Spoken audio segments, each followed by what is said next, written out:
Hello. जी सत साहब भगत जी। सत साहिब जी। जी भगत जी, एक बात पूछनी थी आपसे। जी बताइए। जी क्या है कि मैं पहले बीच में भक्ति छोड़ दिया था। अच्छा। जी मैं दोबारा से जुड़ना चाहता हूँ, लेकिन मेरी शादी है। हम्म। शादी घर वाले कर रहे हैं, लेकिन वो वैसे मर्जी से नहीं कर रहे, वो वही धूम धड़ाके वाली शादी करेंगे। हम्म। और मैं भक्ति करना चाहता हूँ, तो हम्म। आप कुछ सोल्यूशन दे सकते हैं क्या? उम्र कितनी है आपकी? 28। काम क्या करते हो? अभी तो मैं घर में ही हूँ, कोई काम नहीं है और जॉब नहीं किया अभी। अच्छा, माँ बाप के पास में क्या प्रॉपर्टी है? कुछ भी नहीं है। कुछ भी नहीं है तो फिर डरना किस बात का है? जैसे आप भगत जी बोलिए। एक बात बताओ, शादी जी आप कर रहे हो, उस लड़के ने जीवन आपके साथ बिताना है या आपके माँ बाप के साथ में बिताना है? मेरे साथ में बिताना है। तो आपके साथ बिताना तो आप उस लड़की से बात करो, लड़की के परिवार वालों से बात करो। आजकल ये तो जी एक एक सामाजिक एक मतलब की कैंपेन भी चल रहा है कि बिना दहेज के, बिना फालतू के आडंबरों के, फालतू में जो पैसा हम जो खर्च करते हैं 2, 4, 5, 10 लाख रुपया, वो जी पैसा अगर हम सिंपल तरीके से शादी करके अगर अपने लाइफ के लिए रखें तो कितना अच्छा होगा। जी जी आप अपने माँ बाप से बात करो, आप सामने वाले पार्टी से बात करो। अगर वो तो नहीं दहेज। मानते हैं तो भगत जी जी कैंसिल करो। साहब आप क्यों दब रहे हो? फिर वो दबेंगे, फिर वो जी दबेंगे। उनको बोलो भैया ना तो देखो घोड़ी पे चढ़ूंगा, ना बैंड बाजा बजेगा, ना कोई पंडित से फेरे लूंगा। मैं जिस गुरु जी की भक्ति करता हूँ वो उनकी जो भक्ति है उसमें वैदिक मंत्रों के हिसाब से हमारा एक सिस्टम है। उसमें ना कोई लेना ना कोई देना, ना फालतू का कोई बराती जराती आना। 10, 15, 20, 50 आदमी आ जाओ बहुत है, बाकी कोई लेन देन नहीं, कोई आडंबर नहीं। अगर इस प्रकार से अगर आप रेडी हो तो मैं शादी करूंगा, नहीं तो मैं नहीं करूंगा। इसमें लड़की वाला भी कुछ नहीं कर सकता, ना वो कोई मुकदमा कर सकता, क्योंकि उसके पास कोई सबूत ही नहीं है। सामने वाले भी ये कहेंगे भाई ठीक है ये तो अच्छा ही कर रहा है ना, नुकसान क्या है? शादी के लिए मना थोड़ी कर रहा है, ये तो आडंबर के लिए मना कर रहा है, पाखंड के लिए मना कर रहा है, पैसे बर्बादी के लिए मना कर रहा है। तो उनके पास कोई ऑप्शन ही नहीं होगा आपकी बात मानने के सिवाय, यदि आप दृढ़ होंगे तो। जी और देखो भगत जी, ये रिश्तेदार, ये माँ बाप, ये पति पत्नी आज अगर नाराज हो भी जाएंगे ना तो 2 महीने बाद में मुंह लटका के फिर आपके पास आ जाएंगे, हाँ यूं करते हुए। और ये भगवान एक बार अगर नाराज हो गए ना मर्यादा तोड़ने के चलते, ये जल्दी से फिर राजी नहीं होगा। जी तो भगत जी ये तो आपका निर्णय है, अगर आपको ज्ञान होगा, अगर आप संघर्ष करोगे, क्योंकि संघर्ष होगा ज्ञान से भगत जी। जी जी मैं आपको खाली सलाह दे सकता हूँ, मैं आपके मतलब पीठ पीछे आके खड़ा नहीं होऊंगा और ना जी मेरे वहां होने से कोई बात बनेगी। ये संघर्ष आपका है, या आपने करना पड़ेगा। आपने अपने गुरु को प्रसन्न करना है या आपने अपने माँ बाप को प्रसन्न करना है भगत जी। जी तो सीधा सा सटक जवाब दो, पहले बोल दो। देखो सबसे बड़ा भय क्या होता है कि यार माँ बाप घर से निकाल देंगे, माँ बाप मकान में हिस्सा नहीं देंगे, जमीन जायदाद में हिस्सा नहीं देंगे। ये वाली प्रॉब्लम नहीं है। प्रॉब्लम ये वाली है कि यहाँ मर जाएंगे, ये वो तो शादी नहीं करेगा तो। कौन मरेगा? कोई किसी के लिए नहीं मरता। ये सब ये भगत जी, ये सब ये आडंबर है, पाखंड है। कोई नहीं मरता किसी के लिए, और मरेगा तो मरेगा भगत जी। अगर वो मरेंगे तो उनके मरने के पीछे आप अपनी मर्यादा तोड़ दोगे। आप तो कल को सतलोक जाने का समय आएगा तो माँ बाप बोल देंगे अगर चला गया तो हम तो पीछे से मरेंगे, तो क्या आप जाओगे नहीं क्या? कल को गुरुजी आ वो जाएंगे, बोले बेटा चल तुझे सेवा करनी है, मैं तुझे मेरा परमानेंट सेवादार बना के रखूंगा, और आपके माँ बाप रोएंगे पीछे से कि हम लोग आत्महत्या कर लेंगे, तो क्या करोगे आप? जाओगे या जी, रहोगे? तो फिर जाएंगे, तो रहेंगे क्यों? बस तो वही वही समय है भगत जी। गुरु वचन क्या होता है? गुरु चाहे सामने आके बोले, चाहे गुरु ने चाहे सत्संग में बोल दिया हो, या गुरु ने आपको कोई आदेश दे दिया हो, वो गुरु वचन ही तो है। गुरु का वचन तोड़ना, गुरु की आज्ञा की अवहेलना करना होता है। वो चाहे आमने सामने कर दो चाहे पीछे से कर दो। जी तो ये अब आपके ऊपर है कि आप क्या संघर्ष जो है वो करते हो आप।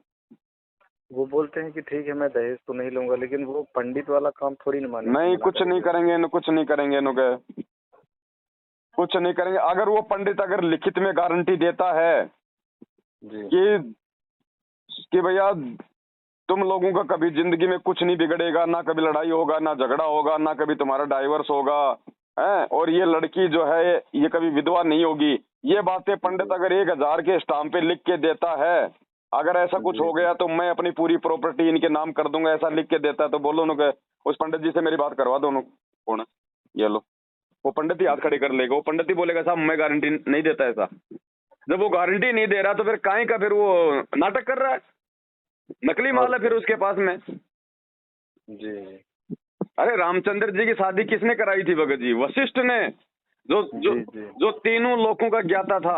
और उसने क्या कहा था कि आज जो मुहूर्त मैं निकाल रहा हूं, इस मुहूर्त में यदि सीताराम का शादी हो गया तो जिंदगी में कभी कोई संकट नहीं आएगा। सबसे ज्यादा संकट उन्हीं के ऊपर आया।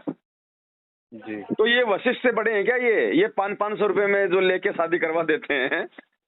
जी अरे 2000 में जब गुजरात में भूकंप आया था, वो करोड़ों की बिल्डिंगें जमीन में समा गई थी, उनका पूजा पाठ करने वाला पंडित ने तो लाखों रुपए लिया था। जब वो लाखों वाला फैल हो गया तो 500 रुपए वाला फैल नहीं होगा क्या? तो सब फैल हो तो जाएगा। ये आडंबर है, पाखंड है भगत जी। और जब तक हम इस आडंबर से बाहर नहीं निकलेंगे, हम संत रामपाल जी के भगत नहीं कहला सकते। संत रामपाल जी का भगत वो है जो संघर्ष करेगा अपने गुरु वचन के लिए। जी तो भगत जी ये तो आपके ऊपर है बड़े भाई। यही मान लो अभी 2-4 दिन से यही सब परेशान करके रखे। गुरु जी को दंडत करो, मालिक से प्रार्थना करो, हिम्मत मांगो और खुल के जवाब दे दो भगत जी। ये माँ बाप है ना, खाली ये डराते हैं ऐसा, हम मर जाएंगे, हम ये कर जाएंगे। मरो ना, मेरे मरने से मेरे पीछे थोड़ी ना बैठे हो तुम। जी अरे मैं तो उनको बोलो कि मैं तो उल्टा तुम्हारा खर्चा कम कर रहा हूँ ना, मेरे को तो शाबाशी देना चाहिए। मर क्यों रहे हो? तुम्हारा 5-7 लाख रुपया ठीक कर रहा हूँ ना। भगत जी हिम्मत करो बड़े भाई, ये समय नहीं आएगा बार बार। बाद में देखो, बाद में संघर्ष है ही नहीं, संघर्ष आज है। और आज जिसने संघर्ष नहीं किया, बाद में उसको तिनका उठाने का भी सेवा नहीं मिलेगा। जी संघर्ष तो आज है, क्योंकि आज परिस्थिति हमारी विपरीत है और आज ही हमारी परीक्षा होगी।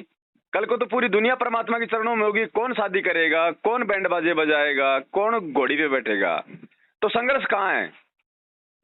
यही है संघर्ष। तो आज ही हीरे की परख तो आज होगी ना। भगत की परख तो संघर्ष में होगी ना।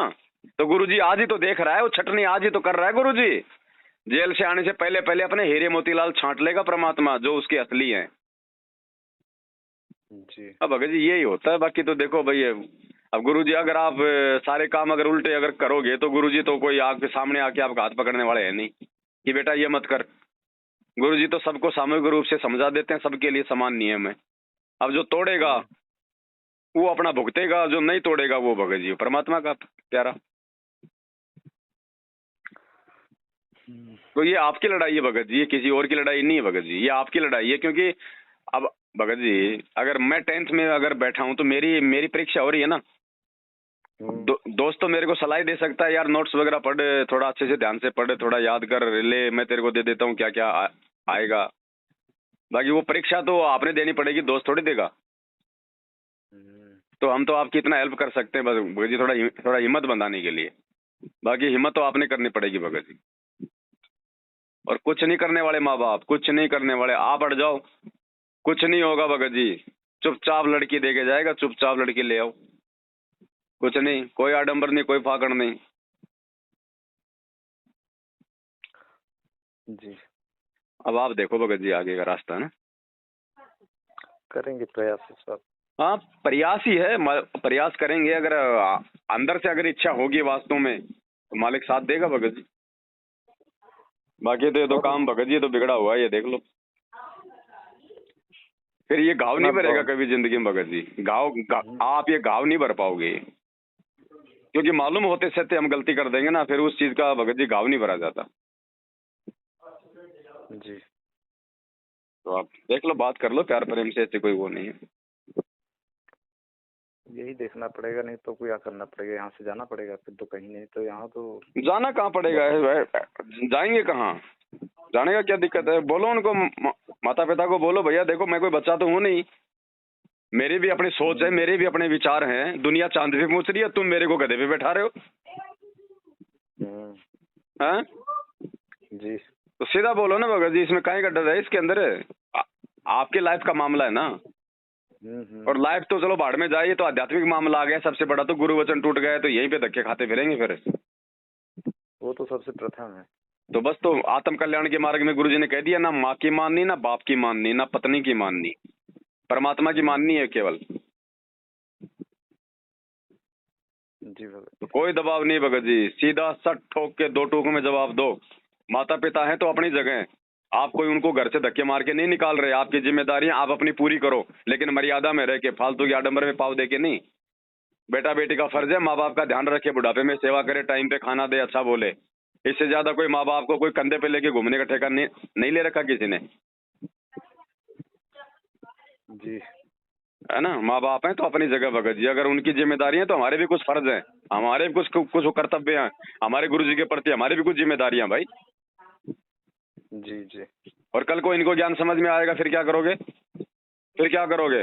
वो तो एक दिन सभी को आना है। आना है ना, तो फिर ये माँ बाप तुम्हें कह देंगे कि नालायक, गधे, मूर्ख, जब तेरे को ज्ञान था तो तूने उस समय तूने संघर्ष क्यों नहीं किया? हम तो चलो अज्ञानी थे उस समय, तूने संघर्ष क्यों नहीं किया? तूने गुरु जी के वचन को क्यों तोड़ा? फिर क्या जवाब दोगे भाई साहब? तो थोड़ी हिम्मत कर लो बड़े भाई, करना पड़ेगा। ठीक है जी। हम्म। सब सही। सब